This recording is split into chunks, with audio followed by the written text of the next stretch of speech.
So good afternoon. Welcome to the Venia Legendi lecture series organized by the School of Governance, Law and Society of Tallinn University.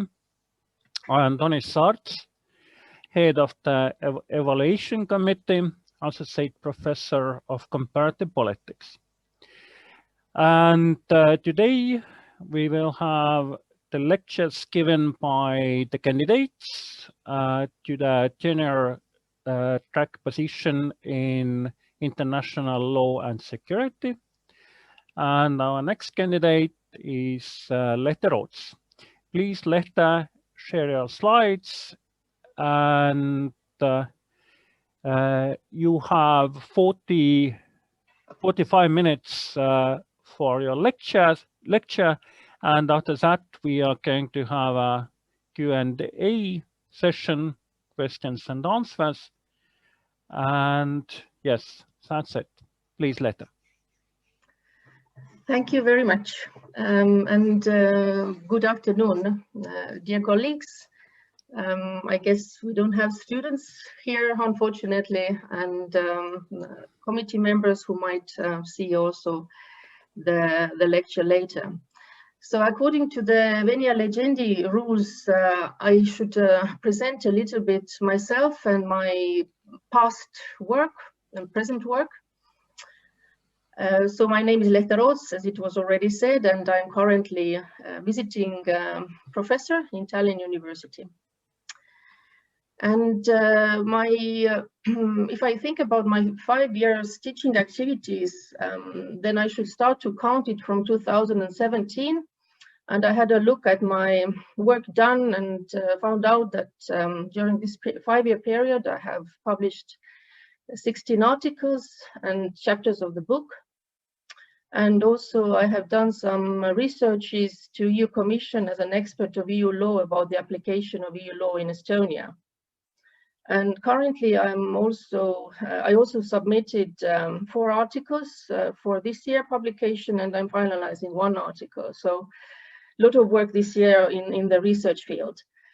And one of these articles that is related also to the security discourse that I'm going to present today was related to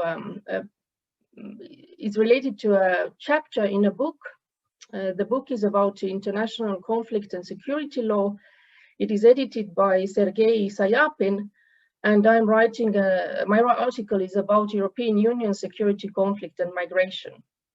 And I consider myself also expert in migration and asylum law. So this is my main field of interest. During the last 5 years, I have taught also courses mainly about EU law, but also about e-governance, EU migration law, area of freedom, security and justice, and legal research methodology. And I have taught these courses, or I have given lectures in different countries, in Estonia, in the United States, in Cambodia, in Vietnam, in Moldova, and also in UK. And last year I returned from University of Miami in Florida in United States, where I worked as a Fulbright scholar in the EU Center, again on the issues of migration, and actually it was related to migration and security in both continents, in Europe and in United States.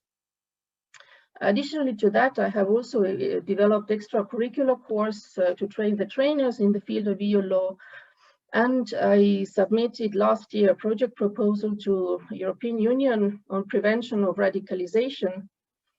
And the title of this project is Dynamic Education for Mutual Understanding, Security or Safety and Empowerment. And this was done together with other colleagues from Tallinn University. And currently I'm also preparing another grant proposal for ERC consolidated grant. So hopefully it will be successful, although the competition is hard. And another good news that I received some weeks ago, that I was appointed by the Estonian Research Council to become a member of prestigious network of Academia Net, which is the network of leading women scientists. This is just a very brief overview of the activities that I have done, but I would actually like to go now further to my presentation. Okay, I have difficulties. Okay, here. So my presentation, as I said already, is about the migration and security discourse in the legal debate.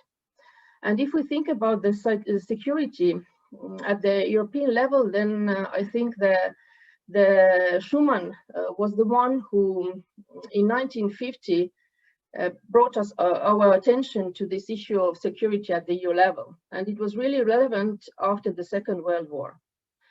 And European nations perceived themselves as the biggest threat to peace in Europe at that time, because there were still tensions between France and Germany. And the European integration process has made the EU security community, in which member states share the assurance and belief that disputes can be resolved in a peaceful means. And this was the idea to create the European Union. The new perspective was brought by the post-Cold War impression that the clear distinction between the external and internal security threats had become actually blurred, which is leading us to an internal-external security nexus. And this question is also now, what we need to seek to analyze is which lens would we like to adopt to this kind of interpretation of this certain phenomena of securitarization. In various law enforcement discourses, migrants are primarily seen as potential or real wrongdoers or criminals. However, we can see also from the recent studies that actually migrants themselves are victims to crime too. And intergroup crimes and hate crimes, which with the racist motives, illustrate the type of criminality to which immigrants may also fall as victims. So there is also a link between crime and unsafe areas, and these are the locations where many immigrants live. And there are studies which demonstrate that immigrants and victims are also victims of theft and robbery, almost as often as many indigenous national inhabitants. So, European Conference on Immigration, which was organized by the Italian presidency in 2014 in the EU, revealed that actually 33% of European citizens consider immigration as a security threat, they consider it as a threat to jobs, and they consider it as a threat to cultural or religious identity. Moreover, the same poll revealed that European citizens feel most threatened by immigration today than they felt some years ago. And actually these results were from the public poll before 2015 refugee crisis. The reality actually has not changed even today. So the domination of one discourse type over another usually occurs because of the beneficial effects that the chosen discourse type is perceived to have on the preservation and strengthening of existing power relations within society. And this being related to the preservations of concepts such as nation or identity. Because the power relations to be perceived by the discourse tend to be national, it is true that also the nodal points that will compose the discourse will be national. There is no doubt that nodal points such as nation, Europe, immigration, and security are extremely national concepts. And as Larsen is also correctly suggesting, the state border is representing the boundary for this kind of political discourse. On the other hand, national discourses draw on wider transnational circulation of meanings. And on the other hand, when such national discourses impact European Union policy, such discourses become also transnational.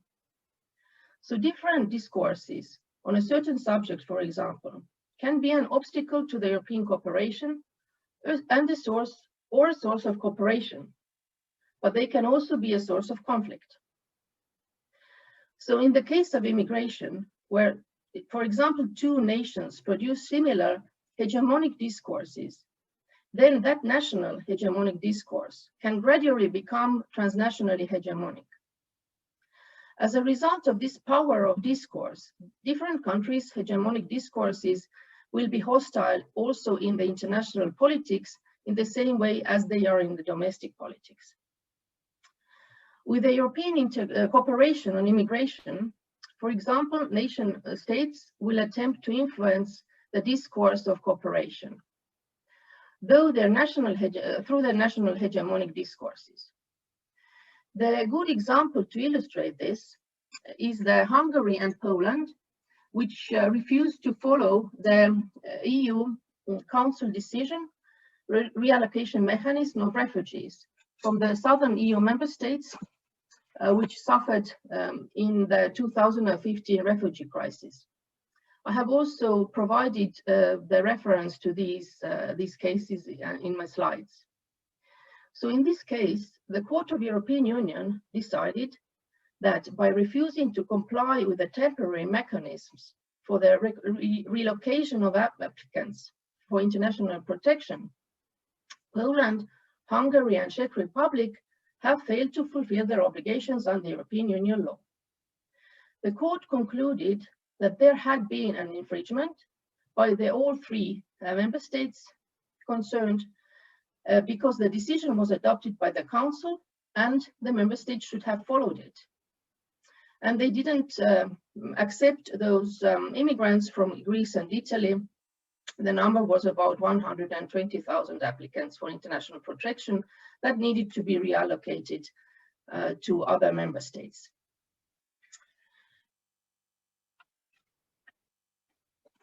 As Larsen is suggesting us about the issue that whether the states agree or disagree on common policies, it depends actually very much on their respective discourses or whether these discourses happen to allow an agreement on a particular policy.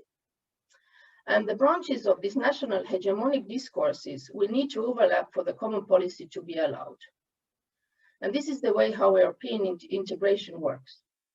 In the case of immigration and European integration, different countries have constructed very similar hegemonic discourses, which one of them is secularization, around specific national nodal points that I mentioned before.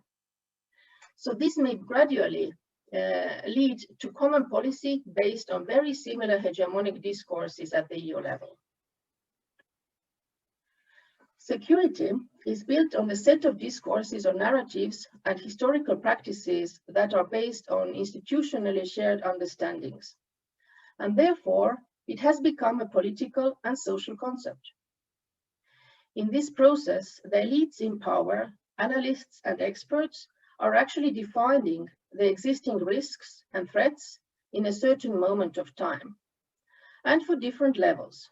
It can be national level, it can be regional level, it can be global level.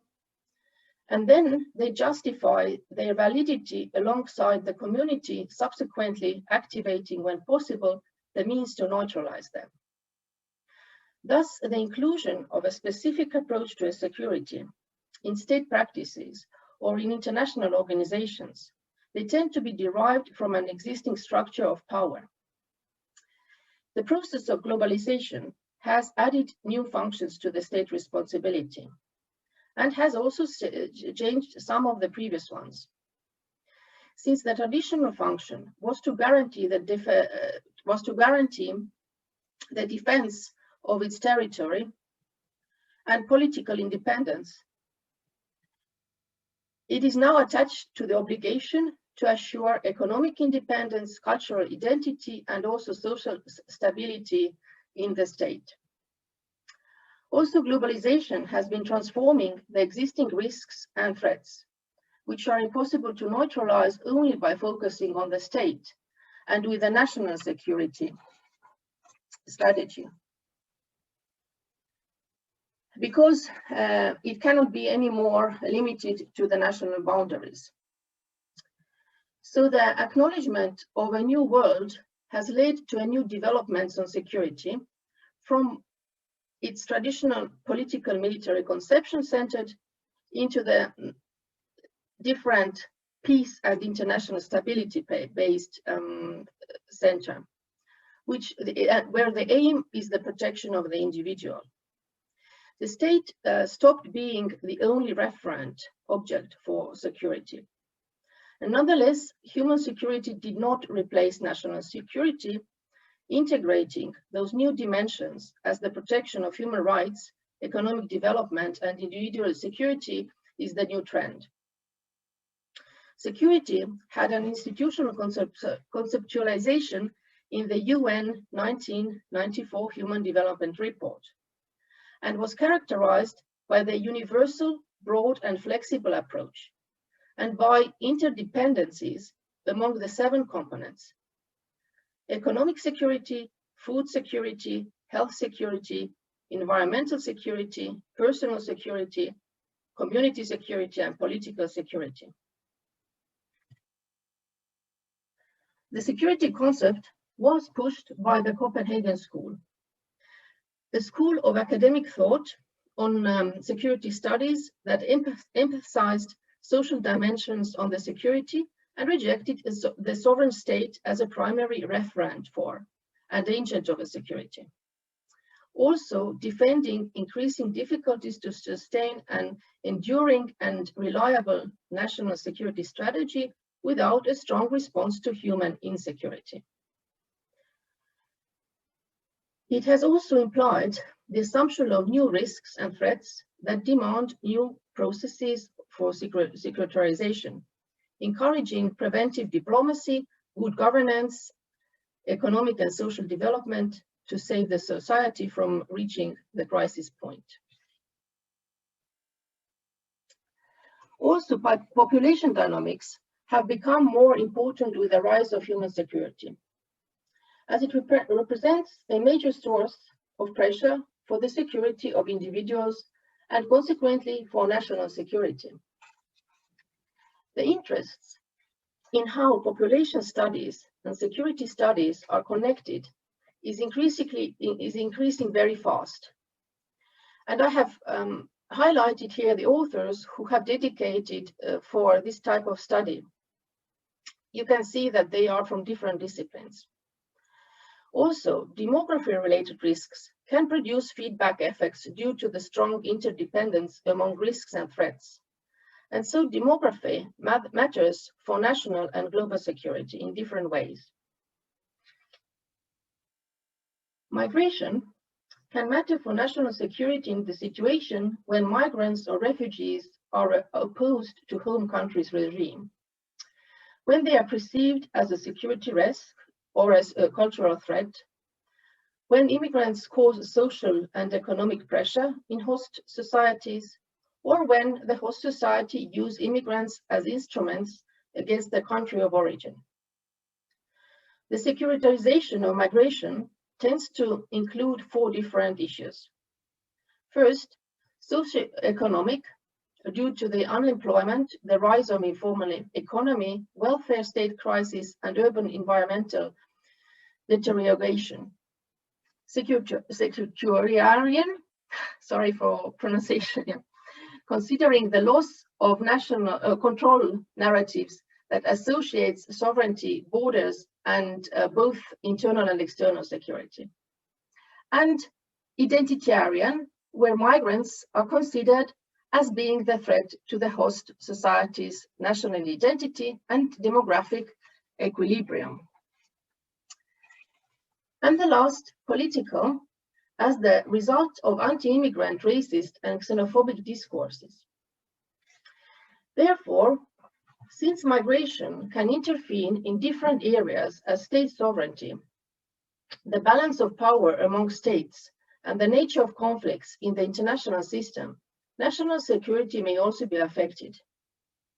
Lastly, increasing human mobility has been associated with urban clusters for migrants, the capacity of the states to control entry, and primarily it is related to the illegal entry. And also the asymmetrics in ethnic and religious population compositions. If immigrants are not integrated into the host communities, particularly if they come from completely different cultural environment, the potential risks of religious and ethnic conflicts tends to be higher and are demanding new governmental integration efforts of ethnic minorities into national communities. In the field of immigration, and even more so, of the Europeanization of immigration, is politicized and governed by multiple forces, which are producing multiple antagonistic discourse types filling and unfixed discursive space. Through the effect of mass media and social fears, they derive from the definition of boundaries between us and others. And through the pressure exercised by the public sphere on the political elite of that country, immigration as a threat has gradually become a hegemonic discourse type in government policy. The fears about immigration expressed by the citizens are in fact enhanced by the media, where the exert of pressure on political elite to do something about it, and to respond by the producing a discourse on immigration that is aimed at comforting the citizen.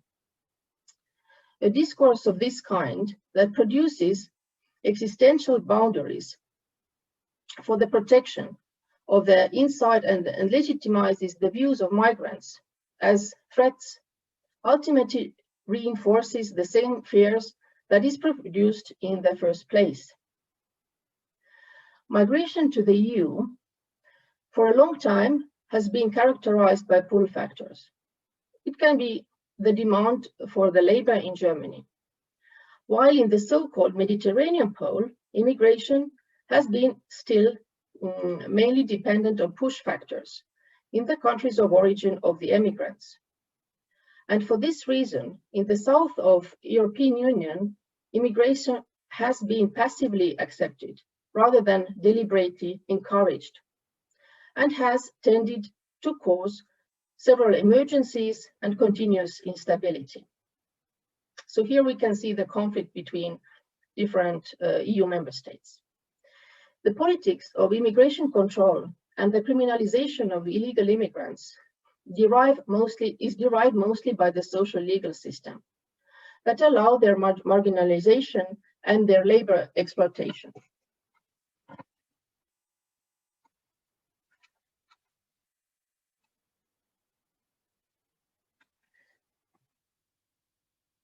Okay.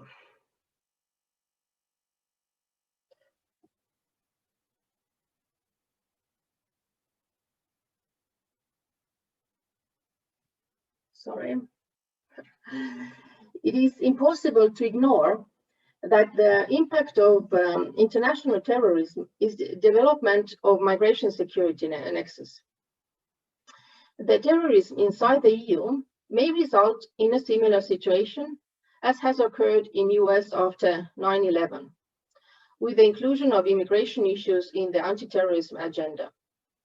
Terrorism definitely shapes public opinion on migration because it justifies the need for better understanding. And it justifies a better understanding of what is the difference between terrorism and religion. Failing to understand that, one may assume that any Muslim may be a potential terrorist, which might give a rise again to the Islamophobia inside the Europe, as data seem to support that Muslims also suffer from higher levels of discrimination in Western democracies in comparison with other religion minorities. Especially it has happened after 2001. Political action and the media are the key elements to deconstruct these associations between the immigration and terrorism, and between immigration and criminality. Thus, it is the media and political action that should encourage more tolerance and acceptance. The securitization of immigration is both an outcome and also a cause of extremist narratives inside the right-wing political parties.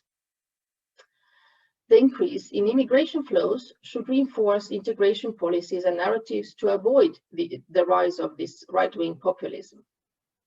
Also, the rise of extreme right-wing parties with populist narratives may actually encourage the development of the social movements with radical factions that may be more eager to carry out terrorist attacks or to participate in recruiting, finding their legitimacy inside the social movements springing from the chance in member states' political systems. Historically, most nation states define themselves in ethnic rather than civic terms. And this is allowing little room for ethnic and cultural diversity. Nowadays, identities may not correspond anymore to the borders of the national sovereignty, and therefore they are triggering a reconceptualization of the traditional national identity, which is associated with nationality. That makes relevant to analyze the current levels of ethnic religious fragmentations in the EU member states. Higher levels of ethnic, religious, or cultural fragmentations seem to be evident in the East European countries, but they are also present in the Western Europe, like Belgium, France, Germany, or others. Migration crisis, which is associated with international terrorism, has resulted in the sudden closing of borders. The development of the episodes of xenophobia and increasing populist anti-immigration narratives, which are revealing the incapacity of the EU and member state to create the space of tolerance and cultural diversity, which was ambitioned in the 90s. Instead of centering the discussion on human rights, the 2015 migration crisis debates were actually resting on burden sharing and cross-Mediterranean cooperation, also putting in evidence the absence of collective memory of the European forced migration flows before and during the Second World War. The need for better cooperation does not imply that member states must become all host countries. It rather means that every member state in the EU should participate in common strategy, either by hosting immigrants and refugees or by sparing financial, human, and structural resources. And this is also highlighted in the new Migration Pact of the EU.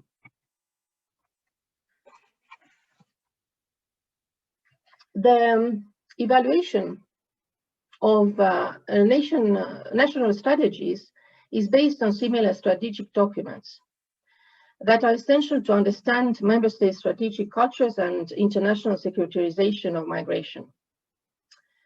Though they can present some variations due to overall differences in the content and form, particularly in defining the security concept approach, characterizing the national and global security environment, integrating the demography into strategy. Since there is no clear understanding what strategic culture is among the scholars, I follow Bill and Jonas' understanding of it. They say that strategic culture is a variable that structures what options are considered to be appropriate by the specific actor in a security and defense, hence influencing but not really determining the behavior. Having these assumptions in mind, all documents reflect each member state decision makers and experts' preferences in security and defense policy. And these are reflected in the specific moment of time. These documents were planned and implemented at different times, and they try to give persistent security strategy projection, as they are expected to last for specific time, 4 years or 5 years or for 15 years. And this justifies the exclusion of hypothetical dynamics because the structural ones supersede temporary security drivers.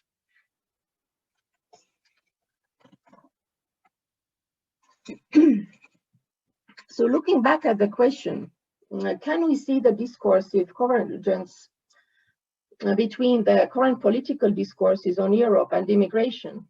I suggest that national hegemonic discourses could be seen as branches which are composed by the nation-specific constructions such as national interests, identities, threats, and historical experiences. For a common law and policy to be allowed in the EU, these national branches would need to overlap. The overlap does take place, and legislative decisions at the EU level is reached in case there is necessity, common interest, and increase of security. The countries overall share the conceptualization in global times of the necessity of European cooperation for national security and interests, and a construction of migration as external threat and existent threat, external and existential threat. The latter is articulated through the powerful use of techniques for the transformation of immigrants into dangerous internal others. The othering of specific groups of migrants serves the interests and identity of the dominant nation.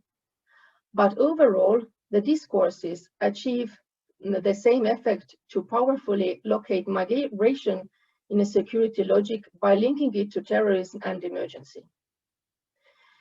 The deconstruction exercise has shown also that the existence of transnational threats and crises and the drive to self-preservation are what ultimately draw the states together. The existing nexus migration security is further legitimized in today's post-9/11 world of increased fear and insecurity. With enhanced public support, after the 9/11, liberal states have increased their move towards securitarization of migration, and as a result, immigration policy has shifted to more nuanced forms of control. However, the shared vision and the discursive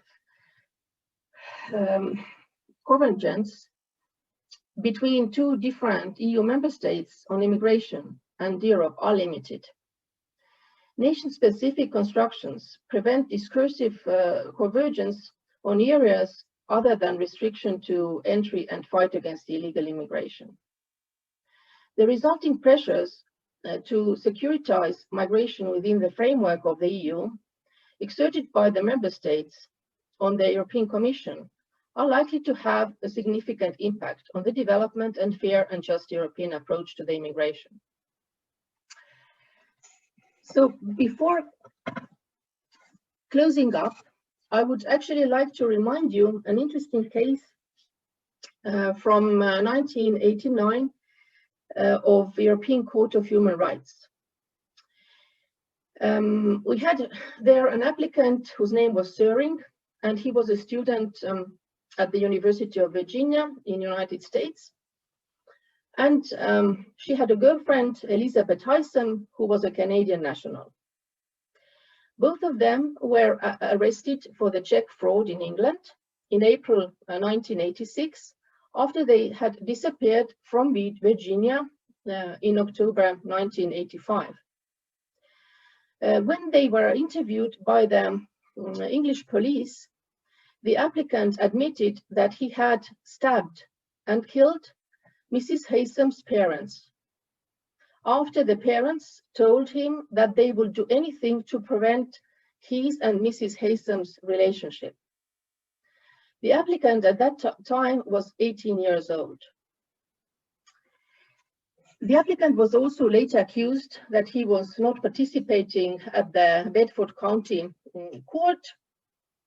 And on 11th of August 1986, United States requested the applicant and Mrs. Haysom extradition under the extradition treaty in 1972 between US and UK. On 29th of October 1986, the British Embassy sent a request to the United States seeking assurance that in the event of the applicant being surrendered and convicted for the crime, the death penalty would not be imposed or carried out. This was not accepted by the United States. So our Court of Human Rights determined that the likelihood of the feared exposure to the death of row phenomena was sufficient to bring Article 3 of the European Convention of Human Rights into play.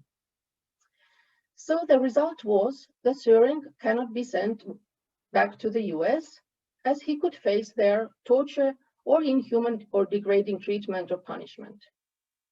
He was a killer who could stay in Europe. Thank you.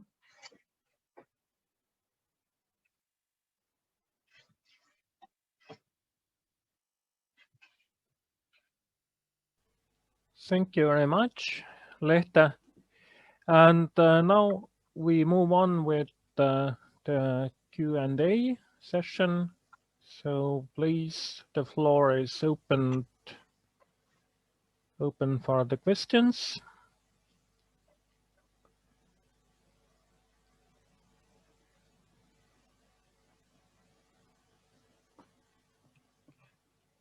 If I may ask a question. Please.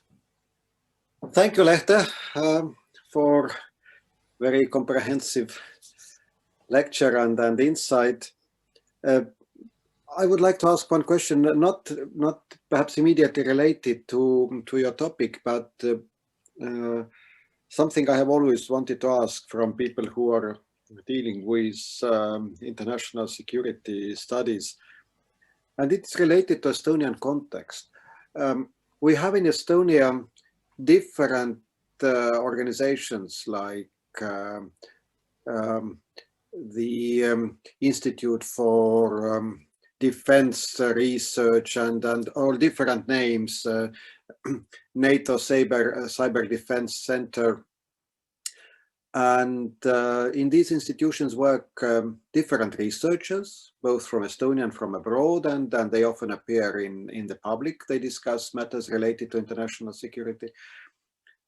And I have once in a while held in my hands some publications which they have output, not to criticize them at all, you know, comprehensive outputs, long analysis. And when I have tried to read these analysis, it is a bit confusing, because it seems that they are almost speaking in a different language. They are using different vocabulary. They are not referring to, let's say, legal or international law theory. They are sometimes even not using legal and international law terminology. So I just wanted to ask perhaps your insights or views about this matter of research into international security, the institutions which are in Estonia, what are they exactly doing?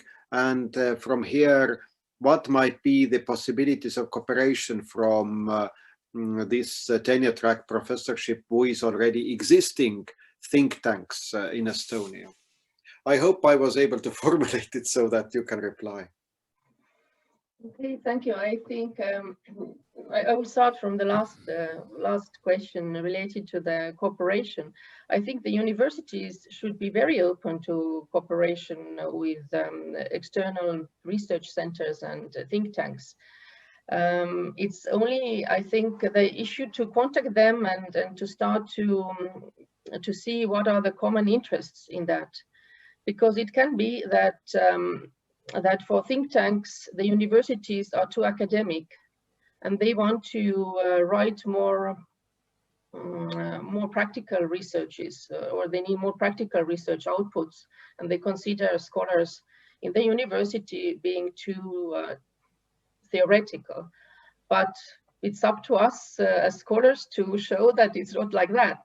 That also scholars on the basis of the theory can be very practical. And I think also my past has shown that I came to academia from very practical background. I was a lawyer who was defending refugees in the court.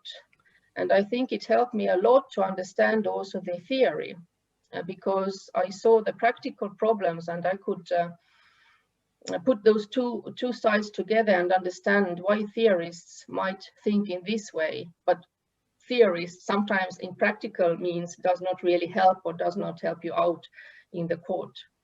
So I think it's just a matter of connection and getting connected and try to find the mutual interests in that. And I think it's a very good idea actually to do that, because it gives us more chances to apply for more interesting research projects and research funding together with external ones.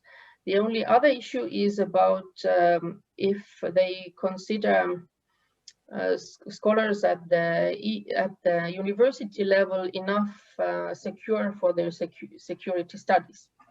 Yeah. So you mean you cannot research security matters if you are not secure enough? I mean, I understand what you have in mind. But allow me, please, Lehte, to ask the second question as well. The story for that question is sometimes during the defense of master thesis, we used to have in our law school a colleague who no longer is with us, but who always told to the students, well, you need to write something new, you need to write some new ideas and new findings in your master thesis. And we among the colleagues always thought, well, it is a bit far-fetched ideology, because only, you know, already established scholars can sometimes arrive at new ideas and new findings. So if I were to ask you, Lehte, is there something in, let's say, the 5 years of your latest writings that you could perhaps highlight and say, well, this is an outstanding new concept, or this is an outstanding new idea, which perhaps nobody else has articulated, and this is something that I would like to develop further? Thank you. I don't know. I think I have to research if it's really new. But when I applied for this position, I also write in my application paper that I would like to go now furthermore on the security studies research, because my research on migration until today, it has been more human oriented. So it has been oriented from the perspective of the refugee or the asylum seeker, and looking at the responses from the state. But I haven't done so much research. It was just a recent article that should be published now in 2021, as I mentioned before in this Springer book, that where I interrelated the security and migration and EU policies and law in this field. So this is something that I would like to develop a little bit further. And I hope also that other colleagues who would be interested in to get involved in these studies. And what is related to the migration studies, I think in Tallinn University, there are many people who are studying migration or who are studying population movements, etc., who could be involved in also in this kind of research field that I'm interested in. So I'm really looking forward that if I get the position, I could start to establish some research field where we can engage sociologists and political scientists and demographers to do the same direction research in that field.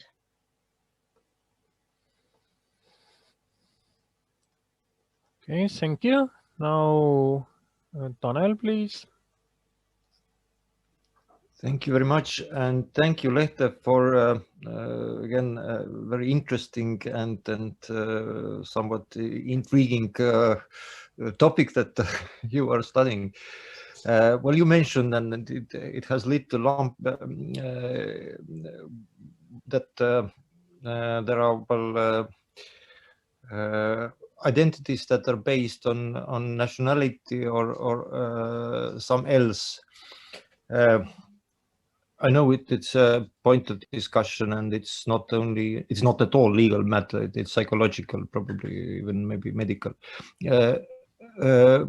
How would you define the national identity vis-a-vis civic identity? And is it something that is rather peculiar for the east of Europe? What do you mean by civic identity when you refer in this question, the civic identity? You used the concept. Okay, so the way how I used it, yeah. Yes. What do you? What's the difference? What the idea in your sense? In your when we talk about the national identity, so I consider myself Estonian, yeah, as an Estonian national. And it really does not matter where I live. Do I live in Estonia, or I live in the United States, or I live in Italy? I still consider myself Estonian, but just living abroad. So my identity is related to my nationality. But if I stay, let's say, in United States for a very long time, or I will, let's say that I will move there when I was a baby and I grow up there, so I will gain another identity. I will gain a US identity. So this can be called a civic identity in that sense, that I can even have double identity in that sense, that my national identity is Estonian, but I consider also myself as a American, yeah, as a US citizen, as an American. And this is more kind of like the civic identity, which is not really related to my nation. Yeah, to which is more based on the ethnicity. Yeah, and I think in Estonia we are really like this ethnic oriented, because I had many times I had to fight about this word nation and nationality and citizenship. And some political scientists from abroad, they say that it's all the same. Why you are identifying those words in a different way? Why you are saying that nationality and citizenship is not the same? And it was really difficult for me as a lawyer to say that it's not always the same. Yeah, the nationality and citizenship in legal terms might be different. It depends from the legal concepts that are used by the state. Yeah, and in Estonia, we are focusing also a lot on ethnicity.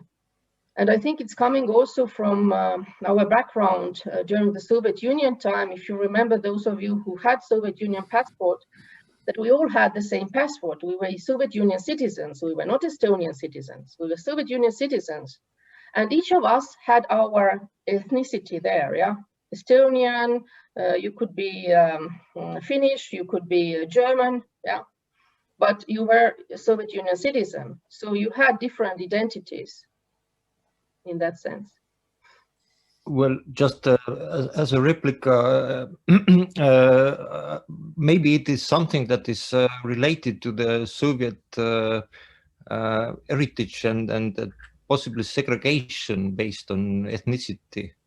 And we try to leave it on. Maybe we should just try to get rid of it. So, for instance, Belgian citizens, they don't have probably German, Walloon or Flemish ethnicity marked in the passport. And certainly, well, we can't talk about Belgian ethnicity. It's the same.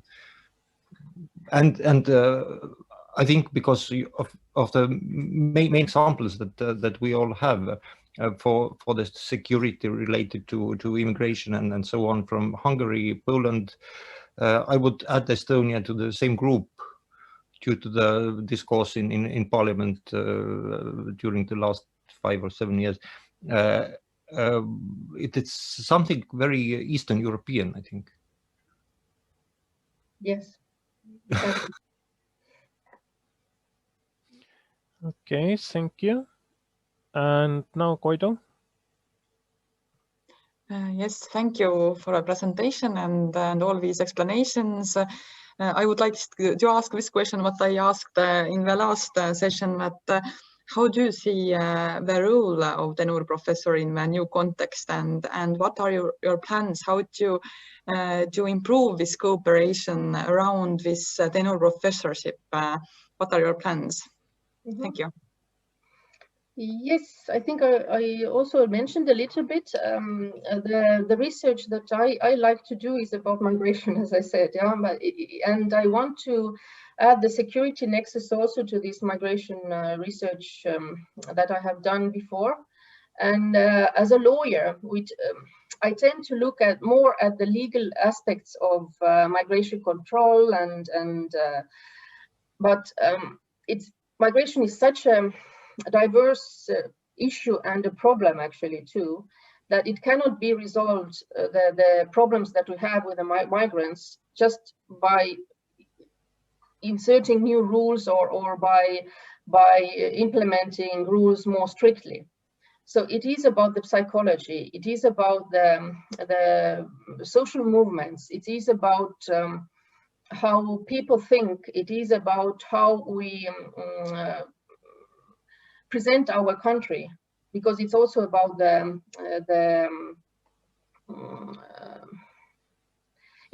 how the migrants see where they want to go.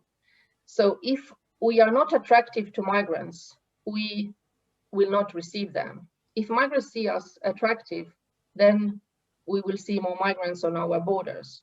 So the policy making needs to involve all these aspects, which I would say that migration involves all aspects of different research fields,